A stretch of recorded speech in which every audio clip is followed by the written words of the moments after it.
Lo primero, para hablar de los conflictos, ¿no? Es decir, el conflicto es parte de la vida, o sea, de estar vivos. Si el conflicto es parte de la vida, ¿para qué nos puede ser útil y qué hacer? Uno, no postergues. ¿Qué es postergar o procrastinar, como ahora le llaman de forma más? Es intentar decir que el conflicto ya lo resolveremos después. Y ahí al lado pon, en los conflictos con tu pareja, específicamente con tu pareja, ¿eres rápido para afrontar? ¿O intentas decir, ya después lo hablamos, todavía no he visto el momento? ¿Cómo eres? ¿Eres rápido o postergas? Segunda palabra, pon aceptar.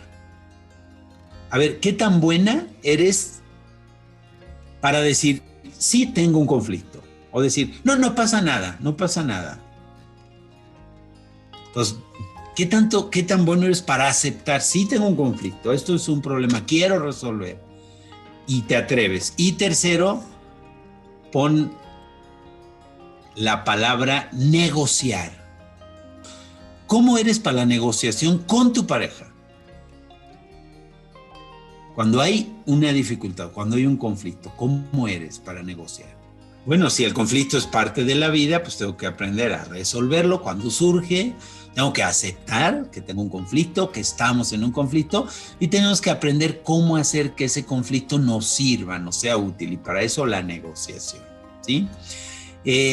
Vamos a ver de dónde vienen los conflictos. Esto es importante. Los conflictos tienen un origen genético. Genético significa que ya traemos en nuestros genes, en la información que traemos al nacer, una parte de conflicto, una parte de desacuerdo, una parte de una forma de hacer.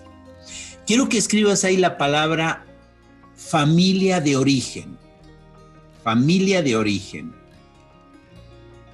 Y escribe ahí en forma rápida, como en manera de índice, no que desarrolles todo. ¿Cómo era en tu familia esto del conflicto? Tu padre y tu madre, ¿cómo eran?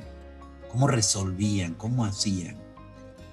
Así, como, ¿cuál es tu origen ante los conflictos? ¿Tus papás discutían, peleaban, negociaban, aceptaban? ¿Los veías, siempre estaban en peleas o estaban tranquilos?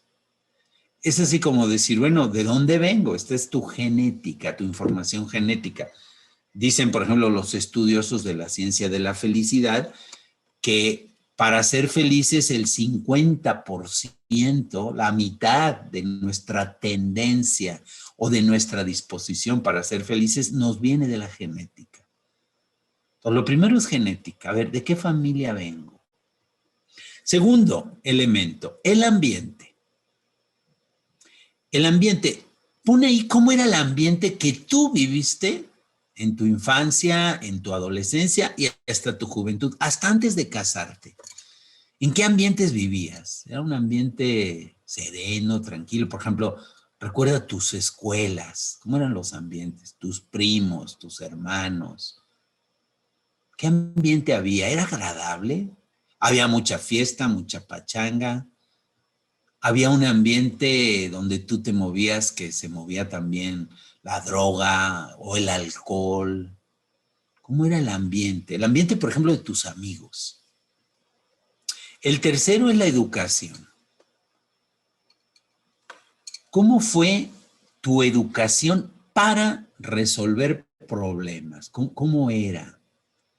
Por ejemplo, ¿cómo te educaron tus padres? ¿Te educaron a decir la verdad o te educaron para decir, eso no se dice, que eso no se habla? ¿Cómo te educaron en la escuela? Cuando tenías un problema. He tenido casos en terapia, por ejemplo, de gente que tuvo abuso sexual y que de repente le decía al papá o a la mamá y la mamá decía, ay, no creo que sea así, ¿no? Ay, no, ¿cómo va a ser? Ay, te lo inventaste, ¿no? Entonces de repente, pues las personas crecen con esa parte de decir, no, a nadie le importa, no me creen. Entonces, cuando tú tenías un problema, por ejemplo, ¿cómo te educaron? Eran de los que decían, si te pegan, pega más fuerte. No te dejes. O eras como negociador. Vivías en una familia, en una escuela, etcétera, donde se podía hablar. Y el cuarto elemento, que tiene varios. Le pongo la palabra adicciones. Pueden ser costumbres, hábitos, prácticas, rituales, creencias. Entonces pon ahí la palabra que más te guste de esas cuatro: adicciones, costumbres, hábitos, prácticas. Y ahora ahí quiero que escribas, desde que te casaste o te juntaste, o sea, desde que estás con la pareja con la que estás ahora, ¿qué costumbres, qué hábitos, qué prácticas, qué rituales han ido desarrollando? Por ejemplo, cuando tenemos un conflicto, él se va a su cueva, yo grito, luego me calmo, el que pide perdón siempre es él, siempre es ella. Esos son costumbres. No, cuando tenemos problemas mejor nos callamos porque es muy complicado arreglarlos con él, con ella. Entonces escribe ahí, en tu situación con la pareja con la que vives, si no tienes pareja y viviste con alguien, con la pareja que viviste, si tienes un pretendiente, cuáles son los hábitos que van creando. Esto es importante, la manera de resolver. Por ejemplo, es que yo ya sé cómo es él, entonces ya mejor ese tema ni lo toco. ¿Pero te hace daño ese tema a ti? Pues sí, porque a mí no me gusta, pero cuando le digo, discutimos, ya mejor para, esos son hábitos. Para no discutir, me callo. Para no entrar en problemas, mejor ni digo. Nada es verdad, nada es mentira, todo depende del cristal con que se mira, dicho popular. Tomar distancia de las cosas para verlas de manera más objetiva.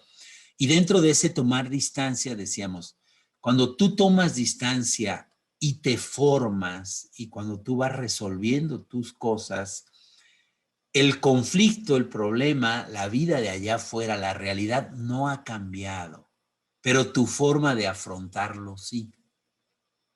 Y si tú tienes una forma de afrontar diferente, cambia la vida. O sea, ¿cómo quieres ver la vida? ¿Cómo decides ver la vida? Entonces, bueno, ya tenemos un primer panorama. Los conflictos son parte de la vida, siempre van a existir. Tener conflictos no es malo ni es bueno, es parte de la realidad. Luego vienen de diferentes cosas, vienen de nuestra genética, de nuestra educación, de nuestras costumbres, de los ambientes que vivimos y nosotros podemos mirarlos de una manera o de otra. Cada queja, esto lo dice Cartol, este hombre del poder de la hora y, en fin, un místico de la actualidad, dice, cada queja es una historia inventada por la mente. O sea, cada mente, tú, en tu mente y tu pareja, tu marido, tu mujer, el que vive contigo, procesa de una manera. Y dice, es una historia inventada por la mente y la creemos ciegamente. O sea, es interesante, es como yo la invento y yo me lo creo, ¿no? Sería como un autoengaño, pero consentido por mí. O sea, yo digo, yo me cuento la historia así, luego me la creo y luego le digo al otro que así es la realidad. Si eso fuera así de simple, pues podríamos decir, voy a cambiar, pero como no lo sabemos, como lo que inventa la mente está muy alineado con el personaje, con el ego, con la personalidad que hemos aprendido a vivir, pues ahí nos quedamos con esa historia. El concepto fundamental, donde hay vida hay conflicto. Ya lo explicamos hace rato. Ahí lo vemos, ¿no? Un número que si estás de un lado lo ves de una manera, si estás del otro lo ves de otra. ¿De qué lado estás? Y esto lo hemos visto muchas veces, ¿no? Las dos caras de la moneda, etcétera. Hombre y mujer, hombre y hombre, mujer y mujer, cultura y cultura, mexicano y española, americano y cultura de aquí, cultura de allá. ¿Cómo se ve desde un lado? ¿Cómo se ve desde el otro? Esa es, la vida implica el conflicto. Cuando te enfrentas a un conflicto, cuando se da un conflicto, piensa ahora en los de pareja, pero si no se te ocurre alguno de pareja, piensa en cualquier conflicto laboral con los hijos, etcétera. Hay quien evita. Veo el conflicto, me voy por otro camino. Uy, no está el horno para bollos, veo la cara enojada de mi mujer, mejor me voy para otro lado a ver si se le quita. 2, dominar. Pues, ¿qué te pasa ahora, no? Pues, y yo quiero, por ahí escuché también en uno de los grupos, descubrí que más vale tener paz que tener razón. El que domina quiere tener razón. 3, transigir. Transigir no es lo mismo que llegar a una negociación. Ahí se ven dos manos, pero se ven rotas, así. Es como diciendo, bueno, ok, como tú digas. Entonces es como declinar, ¿no? Es decir, bueno, ni modo. Como tú quieras, pero en el fondo me quedo con el resentimiento y luego lo saco. Otro es rendirse. Ay, otra vez, no, ya, qué flojera dialogar contigo. Otro es votar, ¿no? En los de pareja, pues no podemos votar nada más, a ver qué opinas. Pero a veces, cuando nos queremos zafar, por ejemplo, si los hijos dicen algo y todo, bueno, va una votación, y el, ya casi como diciendo, y el que pierde siempre se queda resentido, ¿no? Otra es intrigar. Eso se da mucho en las relaciones con las familias que luego les llaman políticas, o sea, con las familias extendidas. Intrigar, crear por ahí la intriguilla, ¿no? Y otro es negar. No es lo mismo que evitar. Evitar, sí ves el conflicto y te vas. El que niega dice, no existe, no hay ningún problema. Les comentaba de esta persona, ¿no? Que casi siempre me dice, no hay problema. Yo digo, oye, no duermes esto, ¿cómo estás en el trabajo? Pues todo bien, y con tu pareja, todo bien, y con esto, todo bien. Y sin embargo, un montón de síntomas en el cuerpo, eso es negar. Son 3 elementos que se necesitan para que haya un conflicto, digamos, para que el conflicto se despierte y tenga la posibilidad o de crecer y resolver o que se haga pleito. Ya sabemos que el conflicto siempre existe, pero cuando existe, entonces tomamos conciencia. ¿Qué 3 cosas se necesitan? Primer elemento, tiene que haber una diferencia de opinión, o sea, un desacuerdo, ¿no? Si los dos estamos, híjole, ¿qué comeremos hoy? Ahí se me antojan lentejas, a mí también, va, ya no hay conflicto. Yo creo que mejor comemos hoy en la casa. No, yo quiero ir afuera a comer, ya empieza, hay un desacuerdo. Segundo elemento que hace falta para que haya un conflicto es que haya escasez. ¿Esto qué significa? Que haya escasez. Pues que haya limitación de lo que ambas partes obtengan lo que desean. Vamos a suponer, si hay la diferencia de opiniones, yo quiero comer fuera y yo en casa, bueno, pues ve a comer fuera y luego nos vemos. Perfecto, pues ya está bien. Pero ¿qué tal si hay escasez de efectivo? Yo digo, otra vez comer fuera si no nos alcanza. Y tú dices, pues yo ya estoy harta de hacer comida.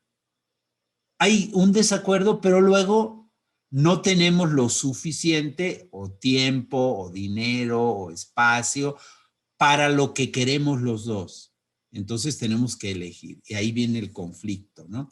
Y el tercero es, pasa mucho en las parejas, los derechos de propiedad. ¿Quién tiene autoridad, por ejemplo, para asignar los recursos? ¿Quién tiene la autoridad para educar a los hijos? ¿Quién tiene la autoridad para tomar la decisión de cómo se gasta el dinero? ¿Quién tiene la autoridad para ver en qué invertimos? ¿Quién tiene? Entonces ahí están estos 3 elementos. Si no hay esos 3, por ejemplo, si decimos aquí nadie tiene derecho de propiedad, es que yo opino, pues está bien, tú opina lo que quieras. No, yo opino con autoridad, ¿no? Es que entre mi hijo y yo hay disputas, pero aquí es mi casa. Entonces yo ya tengo derechos de propiedad en esa disputa. Se supone que en la pareja los dos tenemos los mismos derechos de propiedad. Entonces, bueno, por ahí vayan pensando, a ver, entonces nuestros conflictos, luego cuando vean el esquema digan, generalmente son por escasez, son por desacuerdos o son por derechos de propiedad. Por ahí va. Siguiente, tipos de conflicto. Esto también es importante. Si sabemos de qué tipo de conflicto se trata, va a ser más fácil resolver. Unos son personales, ¿no? Es un conflicto que yo tengo conmigo. Es que yo no me atrevo, es que a mí no me gusta, es que en mi familia nadie lo hacía, o relacionales. Es que entre tú y yo no funciona esto, ¿no? Por ejemplo, son de tipo de que vamos a salir o no, de que tenemos sexo o no, de que en qué invertimos el dinero, esos son relacionales. Y hay otros que son operacionales. Los operacionales son de cosas que hay que hacer. Es que, oye, hay que llevar a los niños a la escuela, están chiquitos. Yo no puedo, yo tampoco. ¿Quién lo lleva? ¿No? ¿Cómo se resuelven estos tres? Fíjense. Primero, y aquí esto sí quiero que como que vayan por ahí anotando cómo suelen ustedes resolver. Los personales e interpersonales los metemos en un paquete. O sea, si son problemas que tengo yo conmigo o contigo en la relación, primero, interiorizar. Apunta eso. La palabra interiorizar. O sea, saber de mí, escribir sobre mí, analizar sobre mí, qué me está sucediendo, por qué estoy así. Entonces, fíjense, si yo interiorizo, doy un paso, porque si no es como, pues no sé qué me pasa, qué te pasa, no sé, pues estoy de malas. No, interiorizando vas a saber. El segundo, escríbalo, el MAN, que es la mejor alternativa para un acuerdo negociado. A ver, ¿qué sería mi propio MAN con respecto a la pareja? Por ejemplo, yo puedo tolerar cualquier cosa, pero que no me falte al respeto, a la dignidad. Me acuerdo cuando antes de casarme mi esposa dijo, yo lo que no tolero es un insulto o un golpe.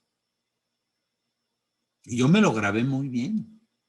No tolero esto. Entonces, ahí está tu man. ¿Cuál es la mejor alternativa? De ahí para allá, ¿no? Como si fueras a hacer una negociación. Luego un tercer momento, aclarar. ¿Cómo se resuelven problemas personales? Aclarando. Oye, a ver, ¿esto es tuyo o es de nosotros?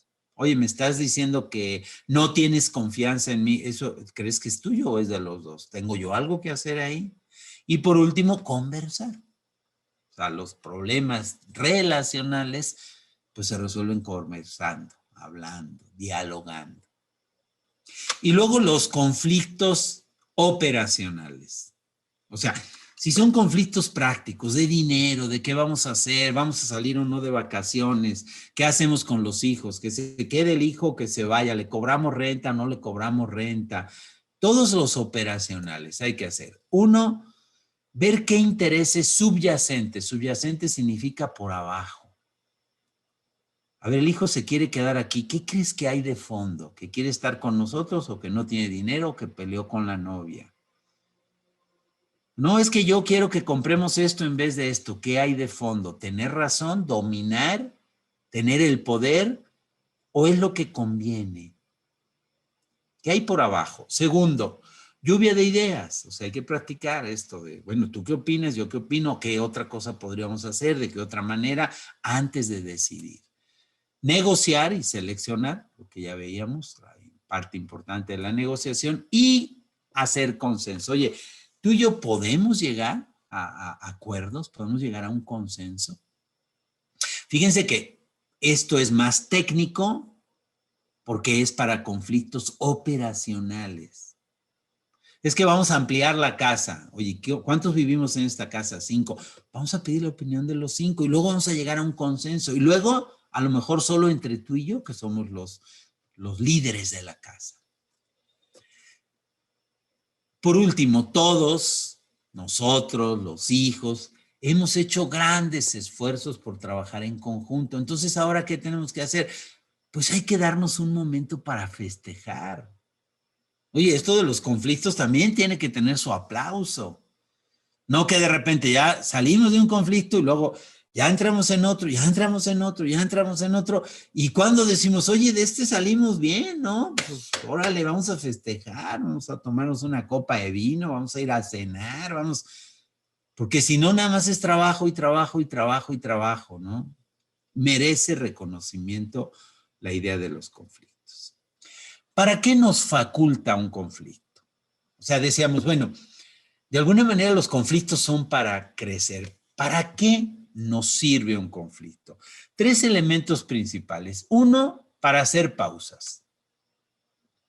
Es que tuvimos este problema, vamos muy rápido, vamos corriendo, estamos trabajando, no nos damos tiempo, pero resulta que este conflicto que nos hizo un clic, que hubo un malentendido, una mala comunicación, que hubo una infidelidad, que hubo un desfalco, que hubo una mentira en la pareja, que hubo un coqueteo por ahí y ¡pum! Pausa. Oye, ¿qué nos está pasando? Para eso habilita el conflicto, para hacer pausas. Segundo, para hacer una auditoría interna. ¿Qué es una auditoría? Pues un análisis. ¿Cómo estoy? ¿Cómo estás? ¿Y cómo estamos? Esta palabra es importante, o esta frase, auditoría interna. A ver, ¿cómo vamos? ¿Cómo estamos? Y tercero, para cambiar. La palabra crisis significa cambio, cambio brusco. Y para cambiar hacia lo esencial. En la pareja, hacia el amor, hacia el acompañamiento, hacia saber qué queremos, hacia el respeto mutuo. De alguna manera, un ambiente de amor sano, porque puede hacer que haya también amor que parezca amor, pero que no sea sano. El amor sano en la pareja es donde yo puedo ser quien soy y donde yo te dejo ser quien eres. Y a partir de ahí resolvemos. Para esto nos facultan los conflictos. Hay una cuestión que podemos utilizar, la veíamos el otro día, hace 2 sesiones, que es, si me pongo del lado de la víctima, básicamente digo, si quiero salir airoso, no debo ser visto como parte del problema. No, yo no sé. Yo no fui, aquí yo no tengo la culpa, aquí. Sin embargo, si me pongo desde el lado del protagonista, digo, como conozco la ruta de dónde puedo, ese es el poder, de dónde puedo aportar, si quiero ser parte de la solución, tengo que considerarme parte del problema. Si no me considero parte del problema, nunca voy a ser parte de la solución. Si yo digo, bueno, yo también tuve que ver, entonces puedo hacer algo. Entonces, esto es importante a la hora de resolver conflictos. Conflictos de pareja siempre tenemos que ver los dos, aunque yo diga, no, no, eso lo hizo él o lo hizo ella. Otro elemento, con esto termino la parte teórica, es, tenemos que poner orden. Bert Hellinger, el hombre que acuñó este término de las constelaciones familiares, hizo algunos conceptos de lo que es una familia. Entonces dice, en la familia tiene que haber orden. Primer orden, que es el concepto de vinculación. Vean, por ejemplo, en la pareja lo importante que es el vínculo. Bert Hellinger dice, la pertenencia, todos pertenecemos a un sistema y lo hacemos según el orden de llegada. ¿Quién llegó primero a la familia, los padres o los hijos? Entonces los padres tienen un orden en la familia. No es que mi hijo adolescente ya no quiere, entonces ya no fuimos, dejamos de hacer porque los... No, pero primero llegamos nosotros. Familias ensambladas que se llama hoy. Resulta que hay una nueva pareja del papá o de la mamá porque hubo un divorcio. ¿Quién llegó al final? ¿Quién llegó primero? ¿Los hijos del primer matrimonio o la segunda pareja? Llegaron primero los hijos. Los hijos tienen prioridad. Entonces, cuando yo digo, yo te quiero, pero no con tus hijos, pues disculpa, pero hay un orden. Entonces, la vinculación es muy importante en las familias y en la pareja. ¿Qué tipo de vínculo tenemos? Segundo orden, la jerarquía. Esto da seguridad. Si el niño de chiquito y el adolescente ve que hay un orden, que el padre, la madre son un equipo, y que cuando el niño dice, yo no quiero, el padre y la madre están de acuerdo y dicen, sí, eso le da seguridad. Aunque aparentemente es preferible que hagan un acuerdo, aunque internamente uno de los dos no esté de acuerdo, en cuestiones de educar a los hijos, a que por separado uno diga, pues eso es de tu mamá, yo no sé, pues eso es de tu papá, yo no sé. Dicen, es preferible que la solución que tomemos sea peor que la que pensamos que podríamos tomar, es mejor para el hijo que si la tomamos por separado. Eso da seguridad. Y el tercero, este es directamente para la pareja, el tercer orden, el equilibrio entre el dar y el tomar. Este es sumamente importante. Si no tomo, me agoto. Si tomo, puedo dar. O sea, hay un equilibrio. Yo tengo que dar y tengo que recibir. Las mujeres, sobre todo, en la cultura latina, son muy de dar, de entregar, pero poco de recibir. A veces no pueden recibir. Y tiene que haber siempre un equilibrio. A lo mejor el hijo puede dar muy poquito, pero que dé. El hijo es chiquito, tiene 9 años, 10 años, pero ya puede limpiar la mesa, que la limpie, que dé y que reciba, que se dé cuenta. El padre trabaja, la madre trabaja, los dos colaboran. Tiene que haber un equilibrio. Y aquí también tiene que haber un equilibrio. Ojo, cuando en las parejas ha habido infidelidad, coqueteos, etcétera. En este dar y recibir tiene que volver a haber un equilibrio. En el tema del perdón es importante. No te debo y no me debes. Por eso recibí lo que necesitaba recibir, di lo que podía dar. Cuando uno le dice al otro, discúlpame, me arrepentí de lo que hice, y el otro dice, acepto, están en paz. No se vale luego cobrar y seguir cobrando toda la vida. Ese es el equilibrio entre el dar y el recibir. Ese orden es importante en las parejas. Hay órdenes en el amor. En la vida de la pareja hay órdenes. O sea, hay un orden. No es todo así, decir, bueno, pues como vaya saliendo. No, hay un orden. El amor es incondicional, pero la vida de la pareja tiene ciertas condiciones y el orden es una de ellas. Este también es un método que si lo utilizan pueden resolver muy bien los conflictos. Primero, observa lo que está sucediendo y describe la situación sin emitir ningún juicio. Nada más observa. Y escribe mucho, ¿no? Trátala de manera objetiva. Si emites evaluación, juicio, pueden darse malentendidos. Entonces veo, oigo, la situación es... Hay un conflicto que tenemos que resolver. A ver, según yo, oye, a ver, la situación es esta, la situación no entra, es que tú como siempre te enojas, no hay ningún juicio. Segundo punto, entonces siento con esta situación, con esto que está pasando, te voy a decir lo que a mí me pasa y lo escribo. Entonces identificas y expresas tus propias emociones y se lo dices a tu pareja. Un tercer elemento es mi necesidad, o sea, ¿qué necesitas? Entonces el conflicto que tenemos es esto, ya está descrito, y yo me siento así y te expreso lo que necesito.